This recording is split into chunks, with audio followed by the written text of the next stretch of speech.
as far as the posture thing and all that stuff, that goes back to like, sitting in the van for 11 hours or and not being able to stretch on a 9 hour plane flight. All those things that your body mechanics, if you don't move, like as my wife says, if you don't use your muscles, they disappear. So if you don't move it, you lose it.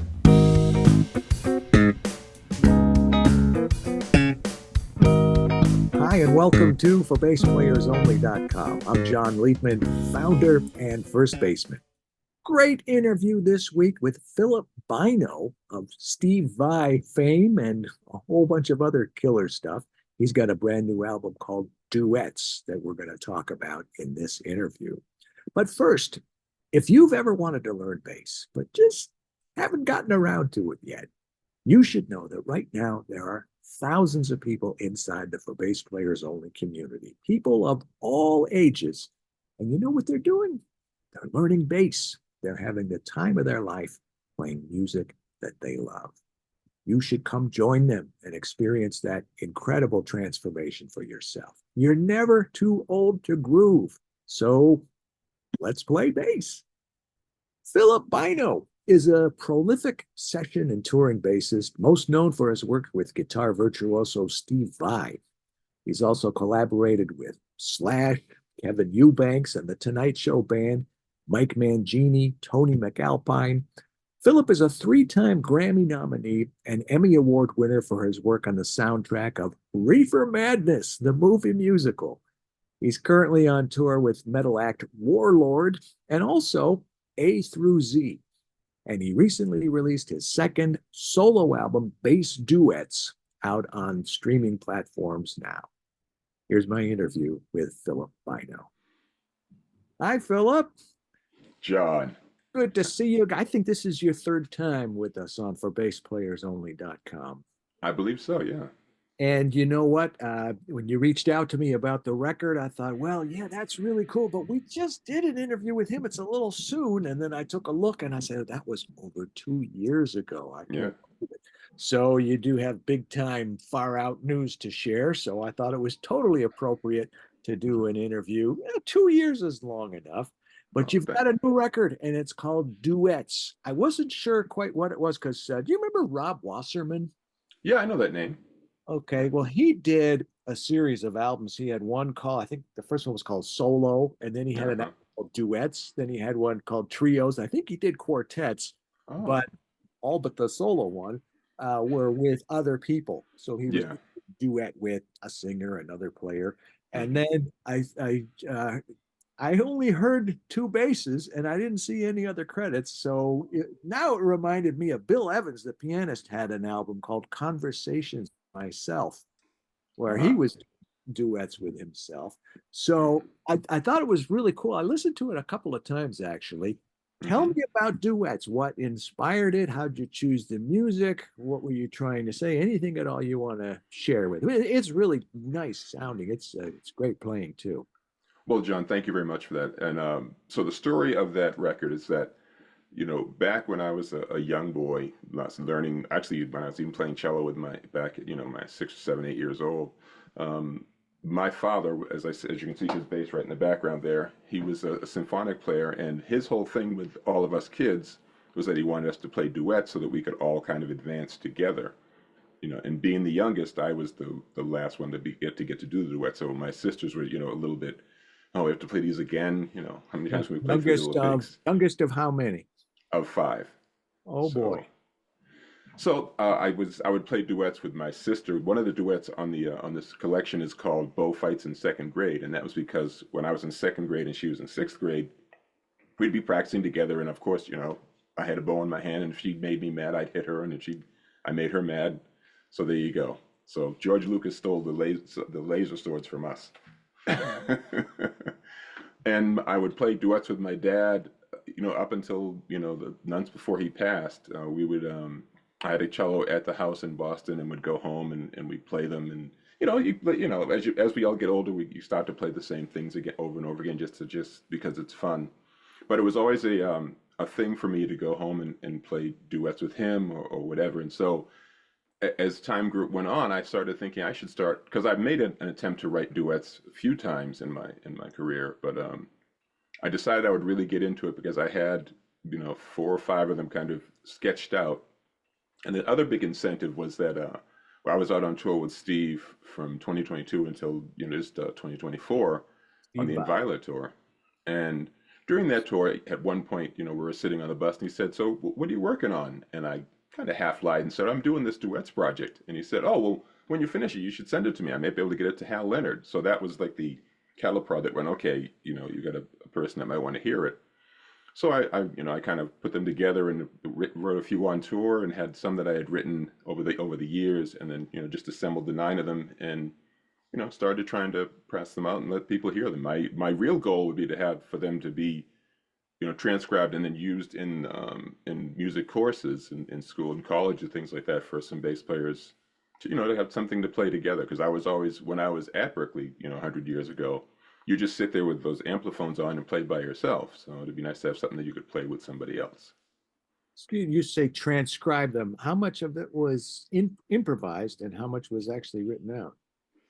Well, I didn't write it out, but I did work them all out. So there's no improv on any. I mean, it was improv in the creative sense of it, but I would kind of map out the different sections and kind of start creating how they should go and how they could connect to each other. So most of the Okay. duets are two or three parts.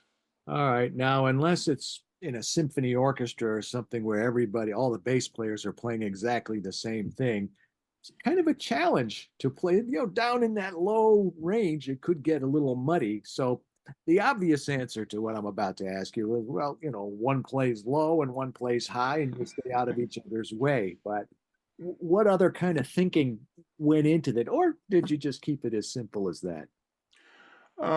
Well, since you just pointed out that it was me, recording and playing them all together at the same time, not at the same time, but one part at a time, That'd I be would, yeah, I'd like to see that myself. So I was able to, use, the idea of kind of the crossing melodies and, point counterpoint, so that it didn't have to just be one bass playing high, one bass playing low, one bass playing chords, one bass playing a bass line. I would make it so that each part would have an opportunity to intertwine and sometimes play melody and sometimes play accompaniment, but not just one lead player and one rhythm player, because that would be boring for one of the bass players if somebody was to play them. I didn't think about this until just this minute, but when I was at the University of Miami, one of the Hmm. ensembles I played in was the electric bass ensemble. Ah. And yeah, Steve Bailey, I'm trying to remember who was there, but that was when I first learned how to play artificial harmonics. Yes. Teacher was Don Kaufman. He was the guy. He was the bass teacher, and I think we're probably, I don't know, 7 or 8 of us. There was a picture of the guys just before like the semester before I got there, and they all had shirts called the Round Wounders, and they're all sitting like a gang. But yeah, somebody would play a bass line, somebody would play the melody, and somebody would play, chordal things, and some would play Hmm. high, and Yeah. Bailey with his fretless. So Yeah. you I, took me I back. get that. I mean, obviously, you and I are close enough in age that I remember the first time I heard false harmonics used, in a commercial sense, and that was, of course, Jocko on, Birdland. Birdland. Yep. I So, recorded that on my Jocko book. I have a book called Play Like Jocko Pastorius. oh, I might need to get that. Yeah. I mentioned Hal Leonard. That's who published it. But Oh. no, they were talking to me. I a 34-year relationship with that publishing company, and Hmm. I had written, I don't know, a handful of books, and I was having my regular meeting at the NAM show with the Hal Leonard guy that I always meet with, Jeff Schrader, Hmm. and he says, we have a book called Play Like Chet Atkins. We have Play Like Eric Clapton, I think, and there was somebody else. They had a few guitar ones, and they said we'd like to do Play Like Jaco Pastorius. I'd like to offer that to you if you'd like to write it. Wow. Uh, That's a and big book. and holy my ass, I'm telling you, oh my God. I'd come up from the basement shaking my head. My wife said, "What's the matter?" And I'd say, "Jaco." I guess I agreed to it without really thinking about it because I had to actually play all the bass lines. There are 5 complete songs. and there's essential licks and stylistic DNA and Wow. special techniques and all this stuff. But I want to hear more about duets. You touched on a little bit about how you were inspired to write one of the tunes when you were in second grade. Anything else that you'd care to share about how you decided to come up with the music for this project?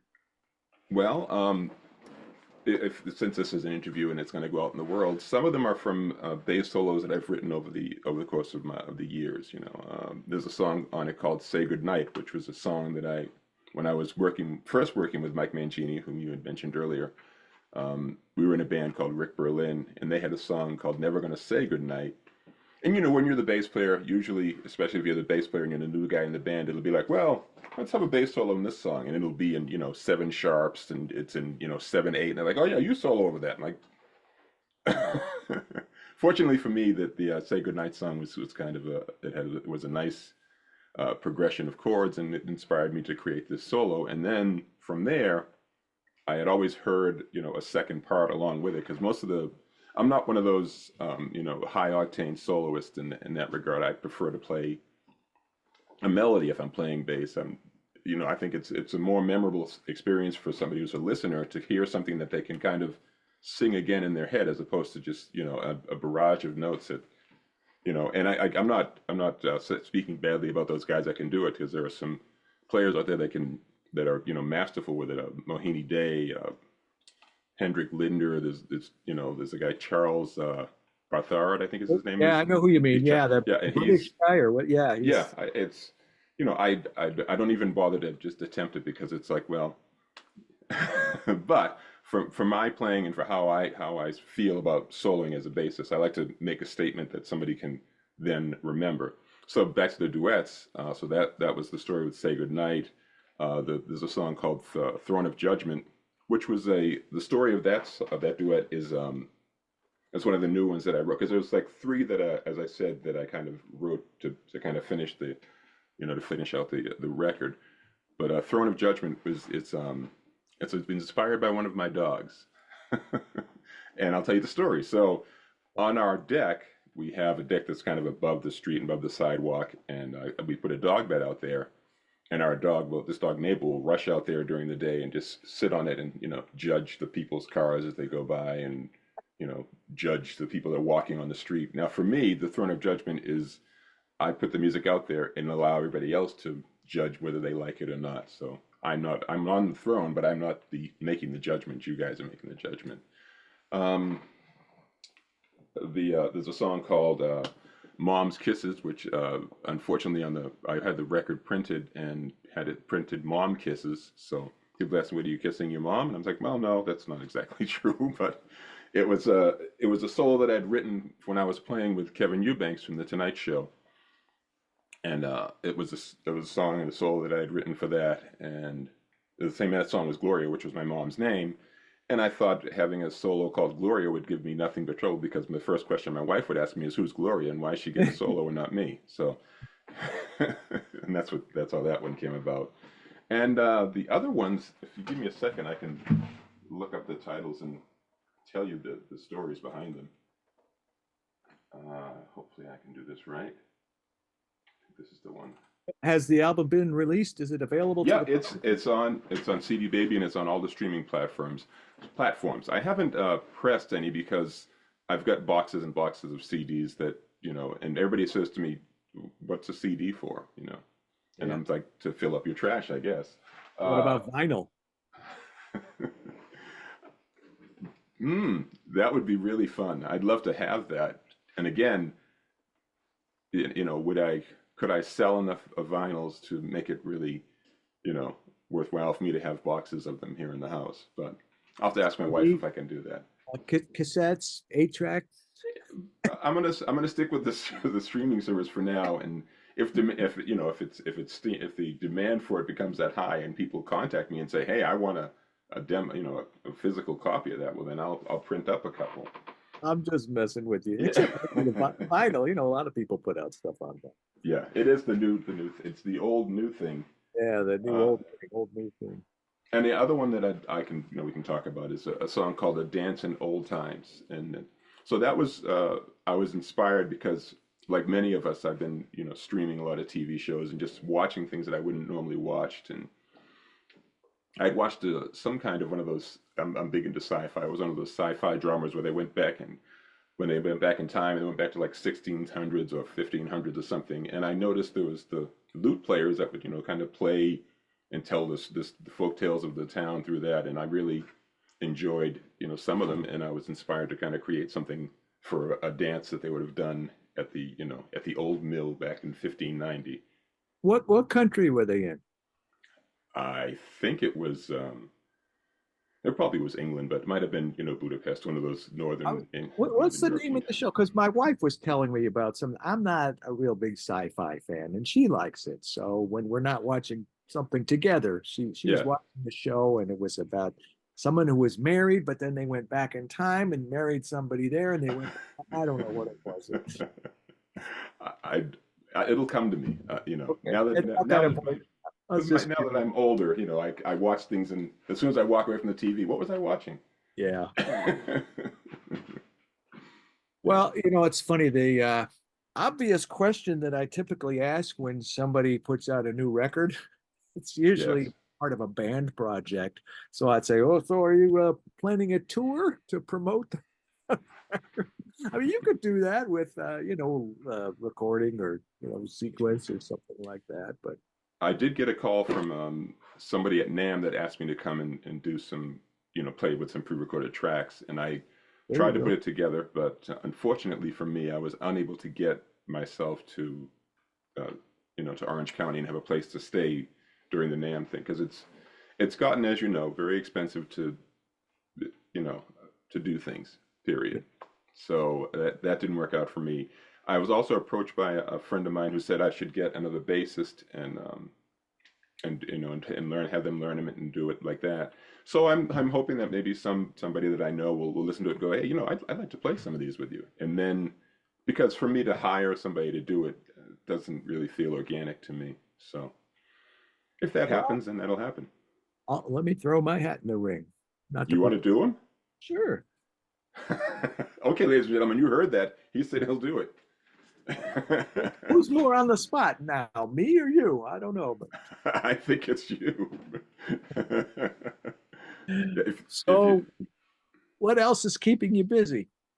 well, I've been doing dates with a band. So the Vi thing, I love to give three answers to one question. So the Vi touring on Inviolate ended. We went from May of April of 2022 until was it June of 2024, off and on, 6 weeks, 12 weeks, 10 weeks, all around. We also did the 25th anniversary, I believe it was, of G3, the first G3, which was nice. It was Joe, Eric, and 25 years? Oh my God. yeah, how about that? Who were the guitar players? It was Joe Satriani, Eric Johnson, and Steve Vai, and they had the three guys back. And unfortunately, well, fortunately for me, but unfortunately for the bands, the only two guys that were in the bands from that first show in '96 were myself and Roscoe Beck. Everybody else had, different guys in their bands. So, but it was still a great time. And so that ended. And then I'd been doing, many years ago, I did some work with a band called Warlord, and they had a guitar player named I can never pronounce his last name. I think I know how to say his last name, Bill Simus, and he was kind of a son of Greece, American son of Greece. And in the '80s, they had some success with their band called Warlord, and he passed away during COVID. Hmm. And so they decided that they were going to do tribute shows to him. So we put together a record of the songs that he was working on before he passed and released the greatest hits of and whatnot, and went out and did, I don't know, 10, 11 shows just to kind of test the waters because with him being one of the founding members, it's kind of like when you go to see Foreigner and there's nobody from Foreigner in the band. It's like, well, Yes. but My wife and I were there, and I said, "Yeah, well, like the Detroit Tigers of 1968. No, that's not the same thing." yeah. Yeah, you're right. But we went out and did some dates, and people seemed to like it. It sounded good. The singer is this guy Giles Livery, and he's one of those guys you want to have on your team. Somebody who just is a go getter and makes things happen. Also, I'm doing some dates with a band called A through Z, which is It's a Mark Zonder project with Ray Alves is the vocalist from Fates Warning, and Jimmy Waldo, as I mentioned, from Alcatraz and New England is the keyboard player, and a guy named Nick Van Dyke is one of the guitar players. There's a second guitar player. I'm embarrassed to say that I didn't write these names down. His name is Nick Van Dyke. I believe so, yes. He's Oh, not Dick poor Van guy. Dyke's brother. Yeah, I know. Poor guy. He's gotta have had that all his life. People, well, all right. You know, it's funny that this is the first time I realized, hey, wait a minute, Nick Van Dyke, Dick Van Dyke. Yeah. So, but I guess it's because it's so many years ago. But we're I have a band called A through Z. We've done two records now, and the record label Metal Blade has decided to get on board with us, which is exciting because we're going to go and shoot videos in January for 3 songs, release the second record, and then go out and do some festival touring over the summer. Um, you know, touring is changed because budgets have changed, and the flying and airlines and all that stuff is everything has become not as easy for us to walk on a plane with an instrument. Or I mean, I remember getting on a plane with a 5 space rack and not even being a problem. Now, you know, your suitcase is this big and they want to charge you $50 for it. So You ever traveled with an upright bass? I did, you know what? I did that once. I got the giant case, and as I said, I did it once. And when they got the money back from the budget and said, we're not taking that out anymore. And then that's when I got the ukulele bass, as I told you the first time we spoke. That's how I ended up playing that. So Well, on the tours, when I did Into the Woods, they sent a big thing to my house, and when I did a tour of Japan, they sent a big trunk. And I don't even know yeah. how I got to the airport, but somehow I did. One time I actually did travel. It was the International Society of Bassists convention in 19. Hmm. And I remember Rufus Reed had written a book called The Evolving Bassist, and he had a picture of how to put it in upside down and thing. Well, that was already old by 1990 because Yeah. the seats are closer together, and that didn't work anymore. I had to buy a seat for the bass, Hmm. but I used to joke about it. I got 2 meals, because I paid for.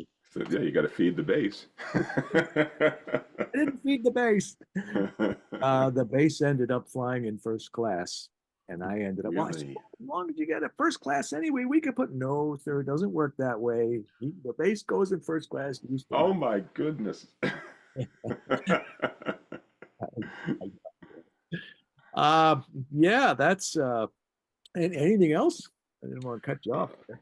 Well, yeah, we'll be doing those festival dates, and you know, just trying to make it so that it makes sense to. Now it's really not about just going out and playing shows, which I love doing, but it has to make sense. You know, we can't go out and the Warlord touring we did van touring, which I haven't done for a long time, and when you get up past 50, sitting in a van for 11 hours is, you know, not a lot of fun. Not good on the back. So Our we're gonna last try. interview, you were telling me a story about a bus, and where were you? Germany, somewhere, and Oh it yeah, down, and it was a passenger bus, so you couldn't sleep on it. It was hot, and there was no air conditioning, and then yeah.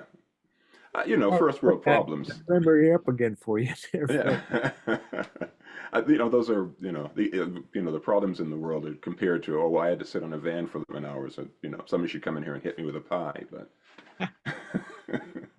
so we'll go out and we'll do some dates and, continue because we're able to, because now everybody owns studios in their home. So we can make records and do that stuff kind of, individually and then kind of compile it all and create a record together. But at this video session we'll all be together in a room, kind of doing some performance. That'll be really great because that's always a great piece of energy when you can get all 6 people together, all going in the same direction. Yeah. Yeah, I'm going to put you on the spot again. great. Not really so much you, but you mentioned the Steve Vai tour, and you Yes. talked about it in the last interview, and you said, it's going to be about 2 years. Hmm. And when that's up, I guess it'll be time for another record with Steve Vai. So what's up with that?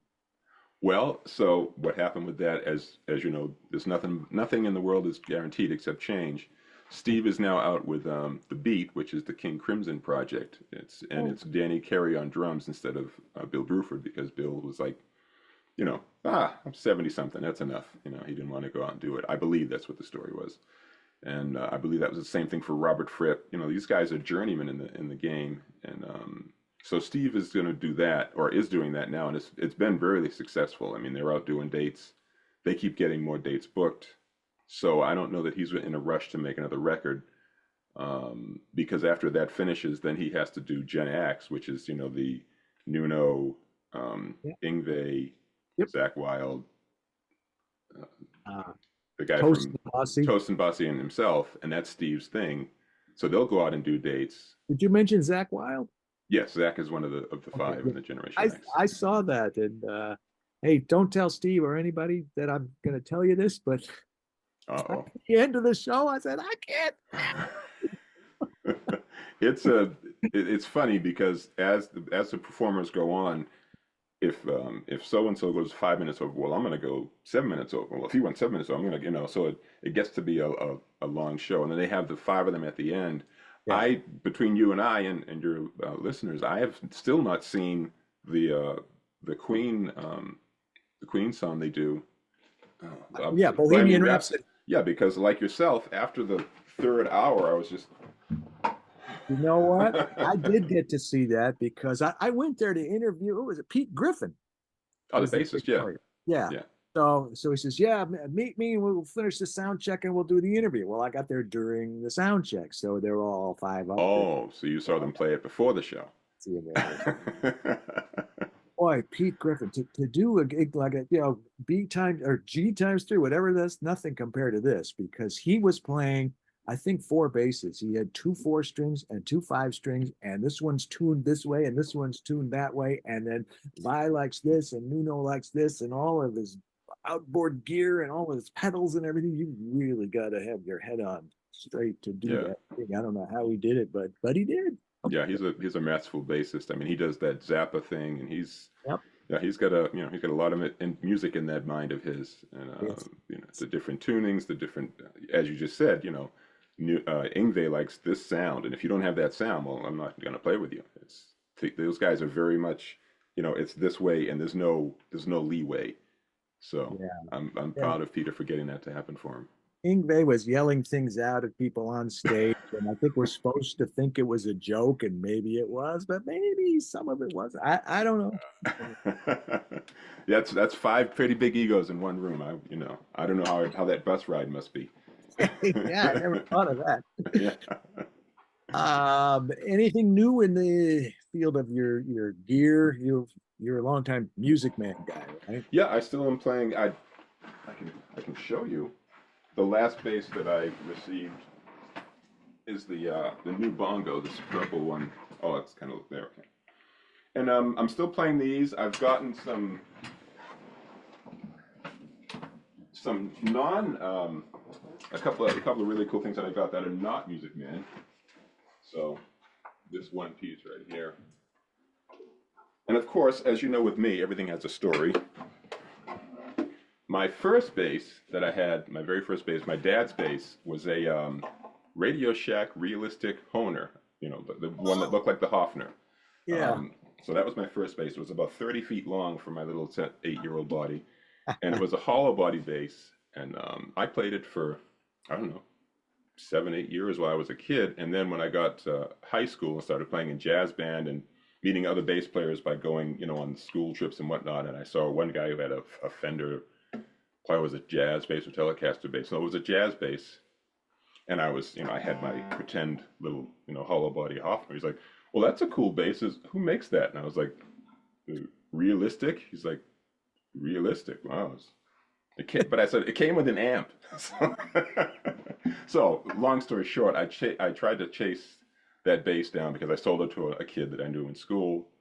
And I've never found him, but I found this old Aria Pro from the 70s. So it's kind of a hollow body, kind of has that sound. And, plug it in and can make some of those kind of older bass tones and whatnot, which I had gotten a call to do a Motown record, well, Motown sounding record for this artist when I came back from the Vai tour. And I got a bass from Music Man that was one of their older kind of passive and active basses. So I got this to have like that really passive, deep, old kind of EBO sound. And it's a lot of fun. I like it. It looks pretty light just from the way you're moving it Oh, around. yeah. I could throw it over my shoulder very easily. I can do that thing that these guys do where they flip it around their head. Well, with the camera's rolling right now, go ahead. Oh, me to put a hole in my ceiling. I'd get more hits on the video, I bet, if I, jammed it into the ceiling. And Uh, yeah, go ahead. the last thing I guess is if I once I say this out loud, then I really have to do it. But I've been making a vocal record of me singing, songs that I've written here, because I've written songs, since I was a kid, and I would always get the note from people like, oh well, you got to work on your vocal, you got to work on this. This is not quite right yet, and but I'll sing it for you. So, well, but I kind of want to sing it. So I finally just gotten up the gumption to say, all right, well, I've waited long enough, so I'm gonna put some songs out. And again, this will just kind of come out. I'm not gonna do any kind of big splash or kind of do shows as a vocalist. It's just something that I've wanted to release for a while, and how people will like it, and that's all that matters to me. That's great. I think it's interesting when people do different things. Yeah, Everyone from Chick Corea to Linda Ronstadt to, not doing the same thing over and over again, just yeah, experimenting and different styles, different treatments, different. I love it. yeah. I have Well, to I say did. something out loud too. I'm going to make an album. I've been threatening to do that for you. I've got music. I've got people I want. I've got stuff that I've done. And I can't even do just one because, here's this project I have in mind and Yeah, here's this project. So get in my face and I'll be happy to return the favor. yeah. The clock is running, man. The thing is that you listen to it, and I listen to it, and I like it. What more do you need? You just, some people like it, some people aren't. It's not, If I can what. get a million other people to like it, I wouldn't Yeah, mind. that'd be great too. But I'm doing it to release it. I'm not doing it because I want to be Michael Jackson. You know. The other thing that I started doing is I'm starting trying to learn how to play the saw. That was the perfect response to that. You're probably saying, Well, why no, would you do where my that? mind went now is, did you know who Leroy Anderson was? No, I'm not familiar with him. He was great. He was a great composer and a great arranger, and he did like Christmas arrangements and things. But he had he's the one that did the concerto for typewriter and orchestra. Oh, He's jeepers. in a Jerry Lewis movie, Yeah, I've seen that. Yeah. and he had like concerto for Hoover vacuum cleaner in E flat and a Hoover vacuum cleaner in D flat, and it's like the PDQ Bach. You ever hear of Peter Schickele? He used to Uh-huh. all kinds of crazy stuff like that. So that's where my mind went. But go ahead, tell me more about this, the song. So now that I've been my wife and I have been living in Bisbee since 2019. We see a lot of eclectic folk bands, and like there's a guy here who plays that one string jug bass. This thing where it's a pole and one string, and you pull the Yeah. pole to play it in tune. Yep. Yep. And in that band, there's a woman who plays saw, and she is magical on it. I mean, it's Literally a saw. yeah, like Okay. the bending saw, and like she'll play melodies on it, and she does it and it's effortless. So I looked at that and said, well, I'm going to learn how to do that. And I got my saw and I got my bow and I rosin it up, and all the dogs in the neighborhood know me. That's all I'm going to say. It's a pretty difficult process. What do you mean your bow? What do you mean? You Well, mean you the you know you bow the saw. You have a bow like a violin or cello bow, and you pull it across it. You bend the saw, and then you play the saw like that with a bow, and then you tune the notes by how much tension is on the saw. as soon as we're done here, Philip, first place I'm going is YouTube because I got a picture of what you that's got to be on there somewhere. Did you watch Hee Haw when you were a young man? I didn't really love it, but yeah, I've seen it. Okay, well, there was Roy Clark, who was a fabulous Yeah, guitar player. He would do sure. things with a this guy who played saw, who was, I don't think it was Toot Stillman, but it was somebody who was like one of those guys that you wouldn't expect to be this, miraculous saw player. But yeah, there's videos of guys doing that, and there's a woman who's on YouTube who's a saw player. Just put in how to play the saw, and her videos come up, and she is, again, when somebody does it, just like what if I watched you play upright, I'd be like, oh, that looks easy. And then I go and try it, and it's like, oh, that's not actually easy at all. So that's just something I'm just doing for fun. I think out of this is almost 900 interviews I've done. I think this is the first. I know this is the first time this has ever come up. Yes. Right.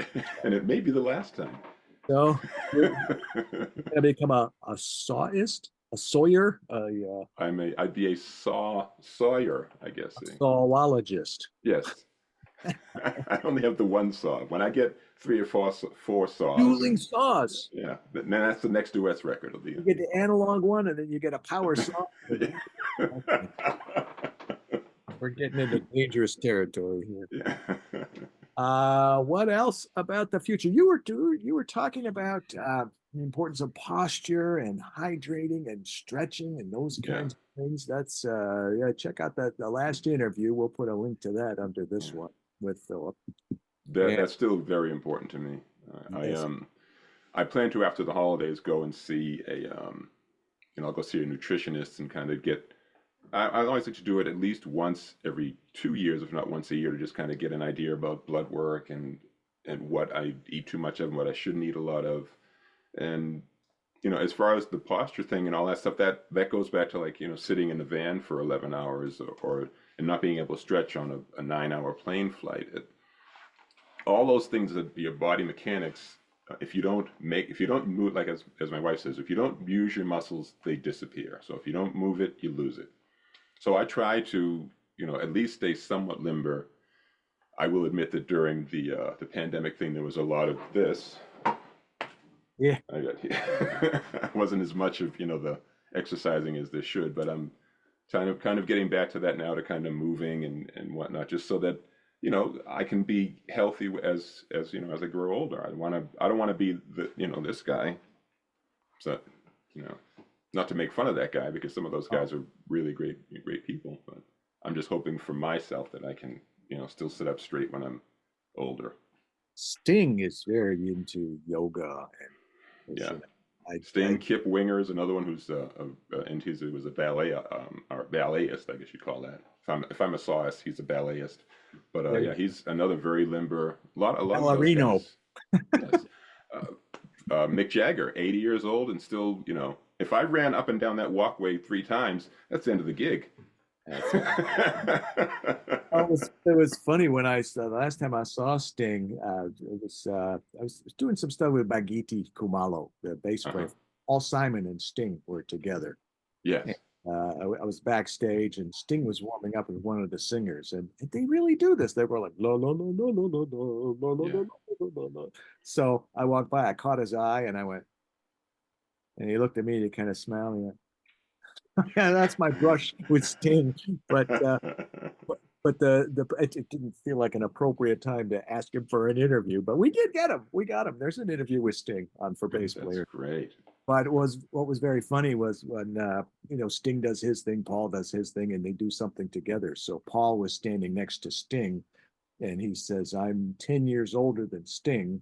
So this is what he looks like now." And then he points to himself. He says, "This is what Sting is going to look like in 10 In years." 10 years. Well, I have a Sting story, but and I'd love to tell it. I didn't meet him. So we're playing the Boss Pop Festival in 2023 last year. Yeah, almost 2 years ago. Played the Boss Pop Festival, and Sting was the big featured artist the night that we played. So we played our set, and so everybody's kind of waiting around, not waiting around us. Hopefully they can get a glimpse of him when we get to see him or whatever. And we get there in the afternoon and walk through the tents, and obviously there's every band has their own tent and there's catering and all that stuff. And I wandered accidentally into the Sting tent because I was looking to do some laundry. And Sting carries his own laundry, he carries everything. When they do their dressing rooms, they redo the dressing rooms. They do all black curtains as opposed to white curtains and whatnot. And I accidentally wandered into the Sting area, and I asked, so can I wash my clothes? And they were like, well, this isn't the use for the other bands. They pointed me in the right direction. So, but, whatever, that's their thing. They had their, as you just said, they do their vocal warm and everything. But when it was time for them to go on, the kind of the stage went dark, and then they were on stage and they played their show and they finished, and they were gone. But you never saw a vehicle or anything. You didn't see it because normally, you get ushered off the stage and there's the guys with the lights and all that stuff. But somehow they managed to get on stage and off stage without walking through all the musicians that had played, who were all kind of got standing around like, oh, I wonder when Sting's going to be coming through. And it was never. It seemed like they never went to their their tent. But I'm guessing they probably had, since they had redone them, they probably redid entrances and exits for them. So that's I my thought you Sting could tell me story. about some underground tunnel that I, transport. it must have been. I mean, I thought maybe they had one of those Star Trek things where they just materialized on stage or something. But and Yeah, also, of course, his show was, those artists like him that or Journey or these bands that have just nothing but hit records. It's so the set is just so much fun. You don't even realize how that. Like by the time when they got to the end of the set, I was like, well, no, they didn't play this song. They played, but every song they played, everybody knew, everybody singing along, and it was a great show. yeah. Well, when you walked into the wrong area, I'm glad you didn't get stung. All right, yeah, I'm working on comedy thing. You're gonna All right. put the laugh track on after when Oh, that's a great idea. Um, Anything else about the future or about the record or anything else that we haven't already talked about? Well, I think that's all of it. As I said, it's available on CD Baby, all the streaming platforms, YouTube, everything.